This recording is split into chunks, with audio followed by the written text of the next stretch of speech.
In the annals of history, few names evoke as much intrigue, power, and seduction as Cleopatra. The last active ruler of the Ptolemaic kingdom of Egypt, she was a woman who defied expectations and reshaped the ancient world. Tonight, we embark on a journey back in time, to an era of pyramids and papyrus, of epic battles and political intrigue. We invite you to discover the true story behind the legend of Cleopatra VII Philopator, a queen whose life was as dramatic and compelling as any Hollywood epic. Born into a dynasty of Macedonian rulers, Cleopatra was far more than just a beautiful face. She was a brilliant strategist, a cunning diplomat, and a visionary leader who spoke 9 languages and was educated in mathematics, philosophy, astronomy, and medicine. But her reign would be defined by turmoil, both within her kingdom and beyond its borders. Through stunning reenactments, expert interviews, and the latest archaeological evidence, we'll unravel the complex web of relationships that defined Cleopatra's rule. From her legendary liaisons with Julius Caesar and Mark Antony to her fierce rivalry with her siblings, we'll explore how she navigated the treacherous waters of ancient politics to maintain her grip on power. But this isn't just a tale of romance and intrigue. We'll delve into Cleopatra's role as a ruler, examining her efforts to restore Egypt's former glory in a world increasingly dominated by Rome. We'll witness her diplomatic skills, her military campaigns, and her ambitious building projects that left an indelible mark on the landscape of ancient Egypt. As we trace Cleopatra's story from her ascension to the throne to her dramatic downfall, we'll separate fact from fiction, challenging long-held myths and revealing the real woman behind the icon. Was she truly the femme fatale of legend, or a skilled politician fighting to preserve her nation's independence? How did she navigate being a female ruler in a male-dominated world? Join us as we peel back the layers of time to reveal the true face of Cleopatra, a woman who was the last of her kind, the final pharaoh of an ancient and mighty civilization. Her story is one of ambition, love, and tragedy, played out on the grand stage of the ancient Mediterranean world. Prepare to be transported to a time of gods and mortals, of empires won and lost. This is Cleopatra, the last pharaoh of Egypt, a tale that has captivated the world for over 2 millennia, and continues to fascinate us to this day. This introduction sets an epic and intriguing tone, highlighting the complexity of Cleopatra's character and reign while promising to separate historical fact from popular myth. It should engage viewers and prepare them for a deep dive into one of history's most fascinating figures. The woman known to history as Cleopatra, or Cleopatra VII Philopator, was born in Alexandria, Egypt, in 69 BC. She was a member of the Macedonian Ptolemaic dynasty of Egypt, which had been established by Ptolemy I after the death of his master, Alexander the Great, in 323 BC. Before his death, Alexander had failed to name an heir, which led to the division of his immense empire between his leading generals, of which Ptolemy was one. Since then, the Ptolemaic dynasty had ruled over Egypt but had retained its ties to Hellenistic or Greek culture while also embracing Egyptian traditions. This mixture of cultures was borne out by the dynasty constructing temples to the Egyptian god Isis at Philae on the River Nile, as well as in the construction of the Great Library of Alexandria and the Great Lighthouse, which helped to make the city one of the most important cultural and trading centers in the ancient world. The name Cleopatra, which had been the name of Alexander the Great's youngest sister, was given to many female members of the Ptolemaic dynasty, as was the name Ptolemy for its male members. Indeed, it was also common in the Ptolemaic dynasty for brothers and sisters to enter into incestuous marriages with one another, which was supposed to preserve the purity of the dynasty's bloodline. Cleopatra spent much of her time in the royal palace of Alexandria and had, by the time she reached adulthood, been well educated in the prominent languages of the ancient Mediterranean, such as Greek, Egyptian, and Latin. It is fair to assume that she was an intelligent young woman if one takes into account her actions later in life. Cleopatra's probable father, Ptolemy XII, had come to the throne in 80 BC after his predecessor, Antony XI, had been lynched by a mob after he had murdered his wife, Berenice IV, who was the last surviving daughter of Ptolemy IX. This lynching meant that the only descendants of Ptolemy I, the founder of the dynasty, were the 2 bastard sons of Ptolemy IX, who were at this time in exile in the kingdom of Pontus. The eldest of the 2, Ptolemy XII, Cleopatra's father, then assumed the Egyptian throne, whilst his younger brother took the throne of Cyprus. The only problem was that Ptolemy XI, before being lynched, had left Egypt to the Roman Republic in his will, which then led to the new king, Ptolemy XII, seeking its backing to be ruler of Egypt by the use of bribes. He succeeded in doing so by paying both Julius Caesar and Pompey the Great a sum of 6,000 talents each. An alliance was then formed between the Roman Republic and Egypt, which meant that Ptolemy XII's throne was secure for the time being, but his power in the kingdom was now largely dependent on Roman backing. However, this newfound security proved to be short-lived as Rome invaded Cyprus in 58 BC, during which the Egyptian king's brother, Ptolemy of Cyprus, committed suicide. This in turn led to widespread riots in Egypt due to Ptolemy XII's failure to help his brother against Rome. He was subsequently dethroned as king of Egypt and fled to Rome, where he was replaced by his wife and sister, Cleopatra V, along with his daughter, Berenice IV. After arriving in Rome, Ptolemy XII, who likely brought the young Cleopatra with him, tried and failed to bribe the Senate into helping him retake Egypt. He later secured the backing of an army under the proconsul of Syria, Aulus Gabinius, to invade Egypt. The kingdom soon fell in 55 BC, and Ptolemy XII then executed his daughter, Berenice, and reclaimed the throne. However, his bribes to Rome had left Egypt in considerable financial trouble and also meant that Egypt was now more than ever a client kingdom of the Roman Republic. Cleopatra reportedly accompanied her father with the Roman army into Egypt, along with a young Mark Antony, or Marcus Antonius, to give him his full Latin name, who was a cavalry general at the time. Indeed, Antony would later state that he fell in love with Cleopatra on the campaign to invade Egypt. Then, in 51 BC, Ptolemy XII died and bequeathed his kingdom to both Cleopatra and her younger brother, Ptolemy XIII, and they were then made joint rulers of Egypt. The fact that Ptolemy XII left the throne to both of his children clearly means he expected Cleopatra to marry her brother. However, almost from the first day of her reign, the new queen started to show that she did not intend to submit to her brother and future husband and seems to have, from the start, ruled Egypt in her own way with little regard for her brother as joint monarch. It is also unclear whether Cleopatra and Ptolemy XIII ever married at all, but the fact that they seem to have operated separately from the very start of their reigns may be telling. On the other hand, given that it was tradition for brothers and sisters to marry in the Ptolemaic dynasty at the time, the opposite may be true. The new queen then set about trying to secure her position as monarch by winning over the support of her subjects. In the first days of her reign, Cleopatra traveled up the river Nile to take part in a ceremony to honor the sacred bull, Bacchus, in which a wild bull was caught and worshipped as an incarnation of the falcon-headed war god Montu. As well as respecting Egypt's long-held religious traditions, she also addressed the more practical problems which faced Egypt at the time, such as the pressing concern of the shortage of grain. The ancient land of Egypt was, in the 1st century BC, as it had been throughout its history, almost entirely dependent for its food supplies on the flooding of the river Nile, which happened annually around the month of August. This was in turn dependent on the annual monsoon occurring in the Ethiopian hills to the south, meaning that rainwater would then head downstream towards the Mediterranean and flood the Nile River Valley through Egypt, allowing the mass cultivation of crops. However, the flood had been low around the time of Cleopatra's ascension to the throne, and she dealt with the problem by restricting the movement of grain, which was then stockpiled in the major cities of Egypt, such as Alexandria, for the poor to eat. Cleopatra's concern for the welfare of her people and securing their approval by taking part in religious ceremonies shows her intelligence, and also that she was intent on winning over their hearts and minds, possibly to secure her power base and perhaps simultaneously undermine support for her brother. It is also telling that Egypt's overlords back in Rome were not informed of Ptolemy XII's death until nearly 4 months after his demise. This perhaps indicates that Cleopatra prevented the news from getting out in order to prevent Roman interference for as long as possible. However, the young queen was now facing growing resistance to her rule from her brother, as she was now more and more asserting her influence over the kingdom. It is also clear that by this time she had rejected her brother as a potential husband and saw him as a rival, which then resulted in a conflict erupting between them both. But events were now unfolding back in Rome which were destined to change both the course of Cleopatra's life and also the course of European history.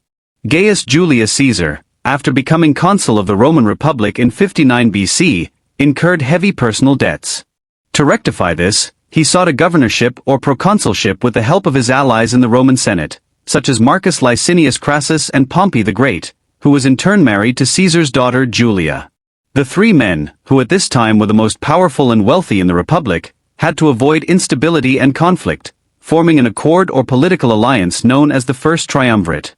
Caesar, then after being appointed the governor of northern Italy, eastern Europe and southern France, conducted a series of brilliant military campaigns in Gaul from 58 BC, which culminated 6 years later in his great victory over the Gauls under Vercingetorix. However, Caesar's victories and his growing popularity with the population back in Rome meant that the Senate and Pompey the Great grew more and more suspicious of his ambitious intentions. When Pompey's wife, Julia, died in childbirth in 54 BC, Julius lost the security of being able to call Pompey the Great his brother-in-law. Crassus was also killed whilst attacking Parthia in the east in 53 BC, meaning that both Pompey and Caesar were now the most powerful men in the Roman Republic. The Senate and Pompey then demanded that Caesar leave his 4 legions in the north and return to Rome, but Julius, fearing what his enemies in the Senate may do to him, refused. Then, in 49 BC, he crossed the river Rubicon in central northern Italy and advanced towards the capital. Crossing into Rome with an army was considered treason by the Senate, and they, along with Pompey, fled the capital with Caesar and his army in hot pursuit. The senators, along with Pompey the Great, then gathered their forces in Greece to retake power, but Caesar, along with his army, then crossed the Adriatic Sea and defeated Pompey at the Battle of Pharsalia on the 9th of August 48 BC. Tensions had now also reached boiling points in Egypt as Ptolemy XIII and his regent, Pothinus, seized control of Alexandria and forced Cleopatra to flee to Syria. She then quickly raised an army and returned to Egypt to fight for her throne. By this time Pompey, who had survived the Battle of Pharsalia, had fled from Greece and crossed the Mediterranean via Cyprus. He then arrived offshore in Egypt and sent emissaries to Ptolemy XIII asking to be given refuge. The young king's advisors, including Pothinus, then debated what to do, as they knew that Caesar was bound to follow and deducted that by letting Pompey go, as well as accepting him and giving him refuge, they could potentially anger or make an enemy of Caesar. The decision was then made to murder Pompey, and on the 28th of September 48 BC, he was stabbed to death while traveling ashore. Caesar then arrived a few days later and, after being presented with Pompey's severed head, turned away in disgust. This was arguably one of the turning points in the balance of power between Ptolemy XIII and Cleopatra, as Caesar clearly still had great respect for Pompey, even though his killing worked to his advantage. He then ordered both Ptolemy XIII and Cleopatra to stand their armies down and come to a peace agreement, and also demanded that Egypt repay a portion of its debts to Rome, which Ptolemy XIII refused to pay, further damaging his image in Caesar's eyes. Indeed, Caesar needed a ruler in Egypt on whom he could rely and who would be willing to pay at least some of the money he desperately needed. He then acted to broker a peace between Cleopatra and Ptolemy XIII and also to win over the hostile Egyptian populace, proclaiming that their younger brother and sister, Ptolemy XIV and Arsinoe IV, were to be made rulers of Cyprus, which Rome had annexed a decade before. Cleopatra was then summoned in order for her and her brother to come to an agreement, but she initially sought to meet Caesar alone, as the young queen had heard rumors regarding his libido and resolved to meet with him one-on-one in order to gain an advantage over her brother. Cleopatra then left her army in the desert and was smuggled by one of her servants into Alexandria by the harbor by boat in a bed sack. Her servant then somehow managed to smuggle her through the streets into the royal palace, past Caesar's legion guards, and finally into his bedchamber. Although the first meeting of Cleopatra and Julius Caesar has almost mythical or even romantic status for us today, when one considers the success of the first meeting with the most powerful man in the world, it must have been the most important moment of Cleopatra's life thus far. One can only imagine the pressure and nerve she must have felt, as failure to impress the Roman leader would have almost certainly meant certain death. Also, contrary to the sexual or even seductive image we have of Cleopatra, there is little evidence and no contemporary accounts of what she actually looked like. The Roman historian Cassius Dio stated that she was brilliant to look at, but on the other hand, the Greek historian Plutarch wrote 100 years before Dio that her beauty was not in itself altogether incomparable nor such as to strike those who saw her.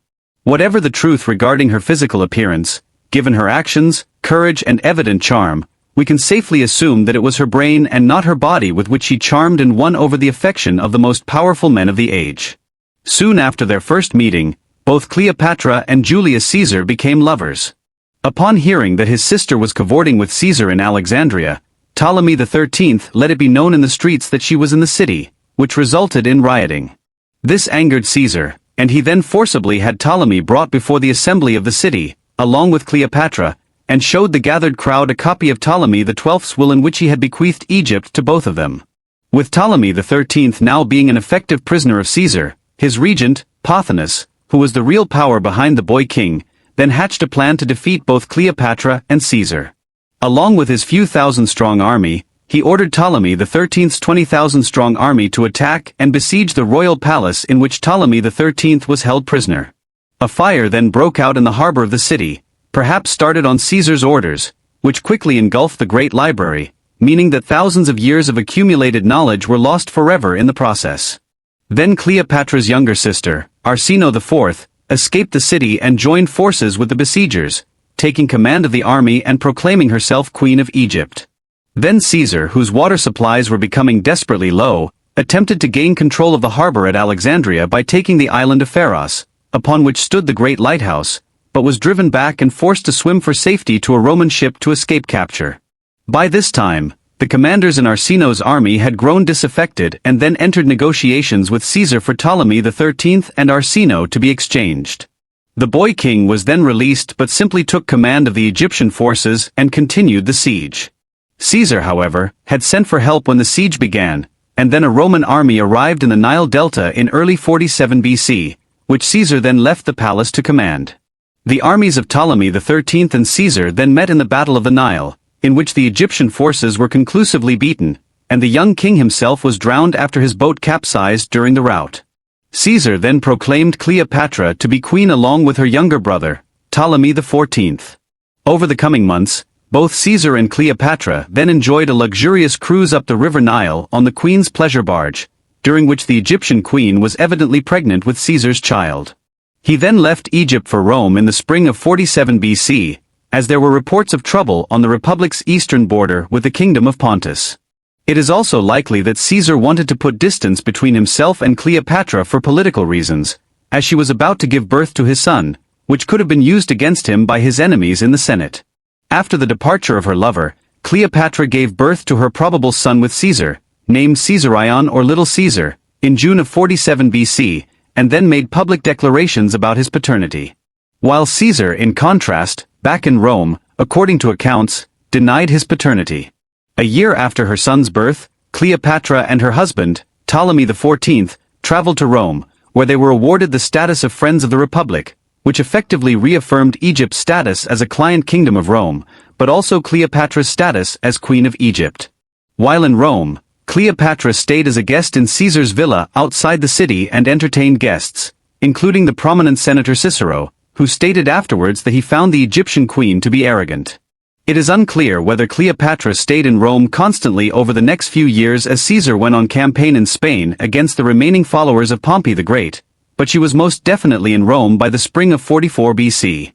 Caesar had been made dictator for life in around February of 44 BC, but while entering the Senate chamber on the 15th of March, otherwise known as the Ides of March, he was surrounded by a group of senators who, after a short struggle, stabbed him to death.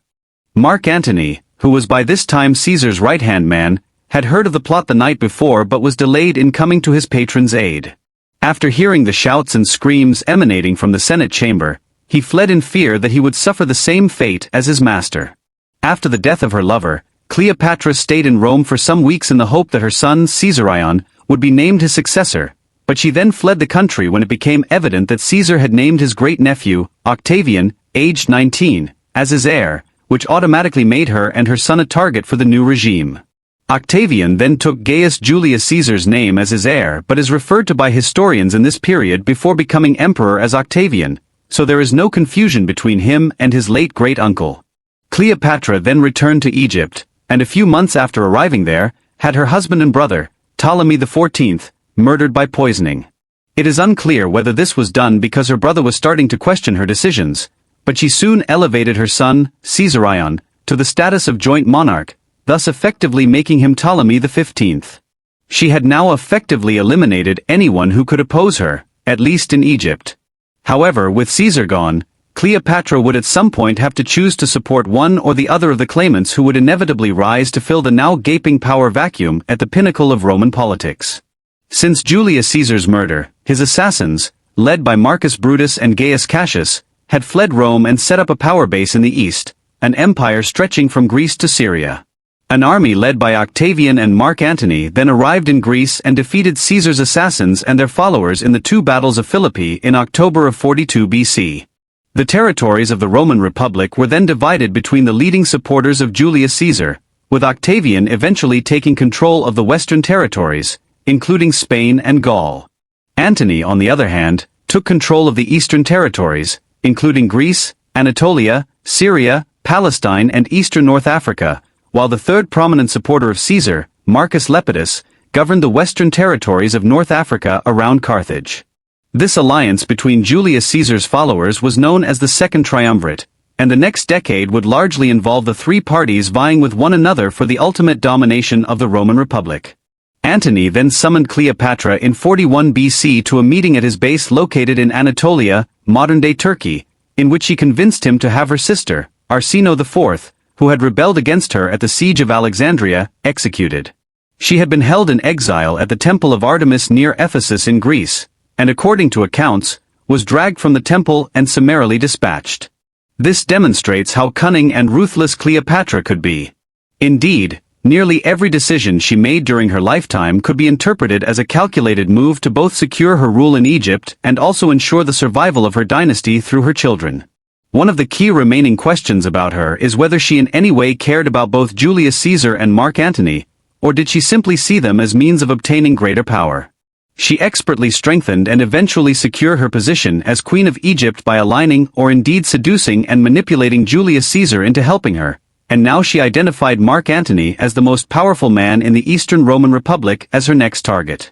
Indeed, the Egyptian queen may have had to align herself with Mark Antony rather than Octavian, as he was, after all, technically in charge of the Eastern Republic, which meant obtaining his support was crucial in the short term. Another factor could have been that she had already met Mark Antony before, and Antony's host aides had been keen to get into a love affair with her for some years. Her motivations matter, as it was essentially her alliance with Mark Antony against Octavian which would prove to be the downfall of Cleopatra. Therefore, the real question is whether her decision to enter into a relationship with Mark Antony was entirely her choice, which backfired, or did she have no choice, as Antony held the reins of power in the East and initially seemed to be stronger than Octavian? Another factor is that Cleopatra clearly obtained greater territory for both herself and Egypt by her close ties with Antony, as soon after they began their love affair, both Cyprus and southern Anatolia were transferred to her jurisdiction by Antony. We can be fairly certain that they started their love affair in or around 41 BC, as Cleopatra then invited Antony to visit Egypt later that year, which he did, where he and his commanders were given a taste of the opulent and luxurious lifestyle which the Ptolemaic dynasty was famed for enjoying. Antony then left Egypt in 40 BC to conduct a military campaign in Syria against Parthia, and during the time he was away, Cleopatra gave birth to two twins named Alexander Helios and Cleopatra Selene, who were the product of their time together. The following year, in the meantime, back in Rome, Antony's real wife Fulvia was stirring up resistance to Octavian's rise to power, which ultimately culminated in her leading a revolt along with Antony's brother Lucius. This was eventually crushed, however, and Fulvia died on her way to join up with Antony in Greece. A treaty was then reached between him and Octavian, which cast into stone the borders of their respective territories in the east and west. The uneasy peace between the two was then further cemented by Antony marrying Octavian's elder sister, Octavia, who would go on to have two children with him, but he would eventually reject and divorce her for Cleopatra. After his death, Octavia would look after Mark Antony and Cleopatra's children.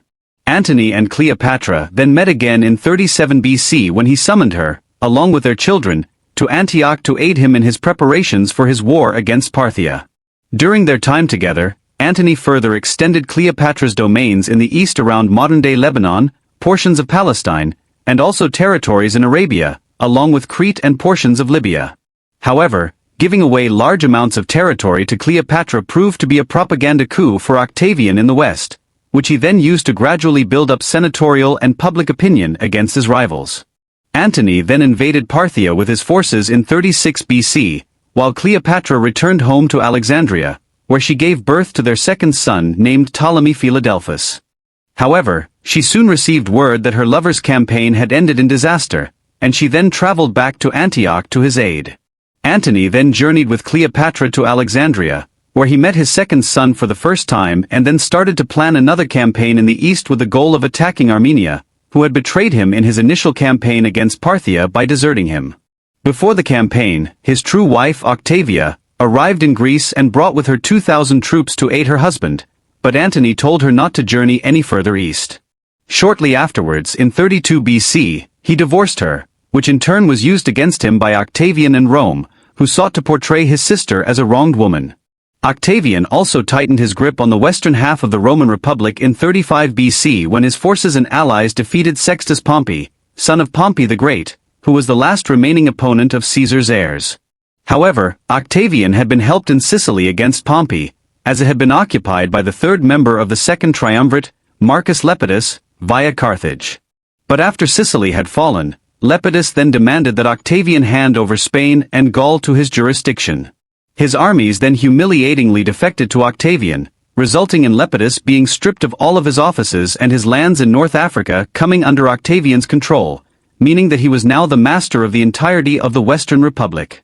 Meanwhile, Antony with his reinforcements, marched into Armenia and then captured its royal family, after which he returned to Alexandria and held a triumphal parade in the Roman style to honor his victory, where he presented the riches of his foes to Cleopatra. This victory seems to have filled both Antony and Cleopatra with confidence, as they then, intoxicated by their triumphs over their enemies, bestowed titles and land on their infant children in an attempt to form a kind of dynastic empire.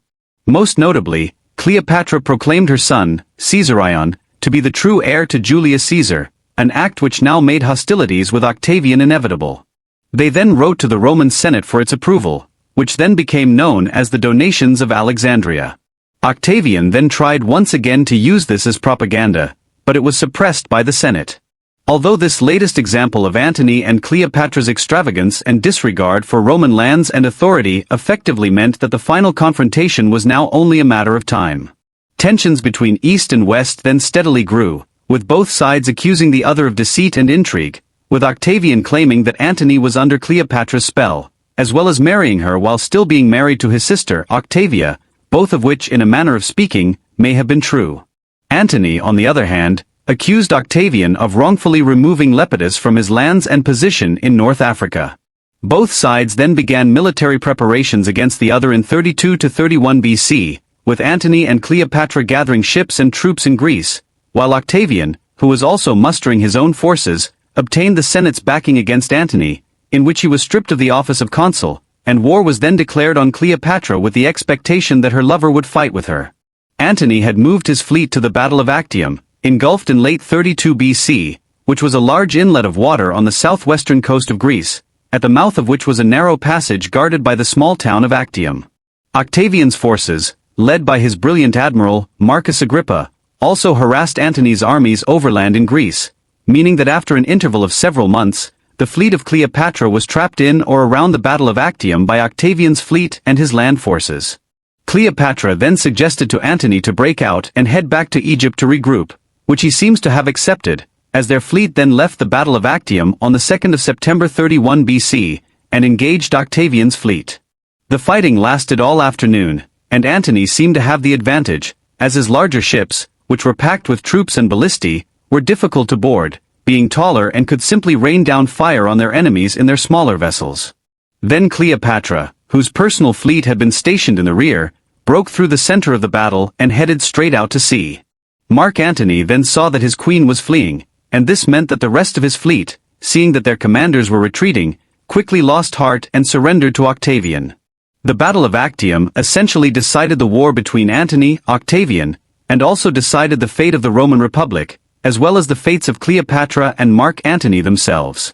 In essence, the battle changed the course of European and world history, as Octavian was now the supreme leader of the Roman Republic, resulting later in him making himself the first emperor of the Roman Empire.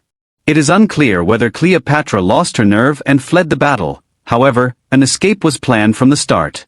It is perhaps telling, however, that the majority of the fleet she left behind with Antony seemed to be unaware of the plan. Therefore, it is likely that she did run from the battle, or at least the plan was only known to herself and Mark Antony. However, sadly, we will never know. After returning to Egypt, Antony tried and failed to raise more troops against Octavian, which now made it clear to him that he was finally defeated. He then retreated into a life of seclusion and gluttony, in which he drank heavily, lamenting his lost fortunes. Cleopatra, in contrast, spent her time trying to secure the safety of her children and planned to send Caesarion into hiding. After failing to bargain with Octavian to allow her children to keep their lands if she abdicated the Egyptian throne, Cleopatra and her closest servants and advisors then hid in her pre-built tomb and sent word to Mark Antony that she had committed suicide.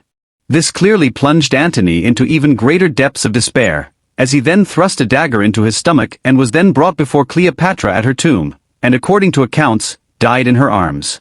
The last queen of Egypt then embalmed and buried her lover in her tomb with the permission of her Roman captors, who had now occupied the entirety of Alexandria.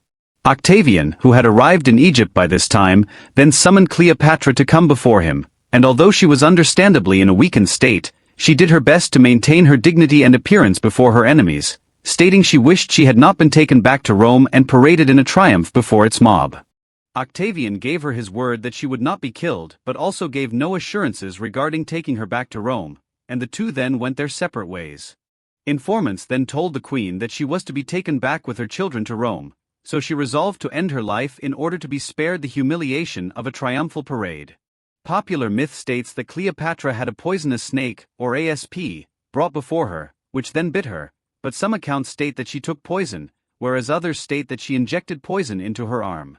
Whatever the method of delivery, the cause of death was poisoning, and despite being outraged by her suicide, Octavian gave Cleopatra the final honor of being buried in her tomb alongside Mark Antony. Despite excavations and searches around modern Alexandria, the location of the tomb and final resting place of Antony and Cleopatra is still unknown today and could indeed still be out there waiting to be discovered. After her death, her children were sent back to Rome under the care of Octavian's sister, Octavia, but Caesarion was, according to accounts, assassinated on Octavian's orders in Egypt, which meant the end of the Ptolemaic dynasty, as well as everything that Cleopatra had worked so hard to achieve in her life, ending in failure. Octavian himself was then proclaimed the first emperor of the Roman Empire in 27 BC and then renamed himself Augustus, meaning revered, and would over his reign prove himself to be arguably one of Rome's most effective and capable emperors. Cleopatra is today seen as one of the most famous women who have ever lived.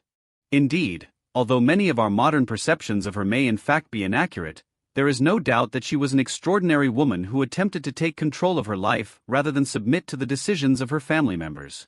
In her love affairs with Julius Caesar and Mark Antony, she seduced and enthralled two of the most important men in the world and had almost founded a new romantic Egyptian empire as a result. She was also incredibly intelligent, ruthless, and cunning, but she had to be to survive in the political world of the 1st century BC.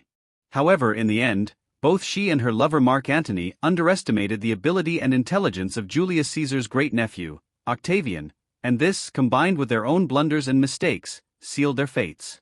Whatever your opinion of Cleopatra and why she did the things she did, there is little doubt that there are few people alive today, nearly 2,000 years after her death, who do not know the name of Cleopatra. In a sense, the argument could be made that in death she achieved what she had always wanted: lasting immortality. Thank you very much for watching this video. Please like, share, and subscribe.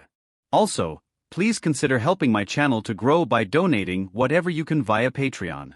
I'm a one-man band making these videos, so I need all the help I can get and would be very grateful for your support. Lastly, please check out my friends at History Time and History March. If you like my channel, you'll love theirs, as they make brilliant historical content.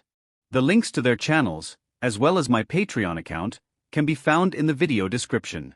Once again, until next time, thank you very, very much for watching.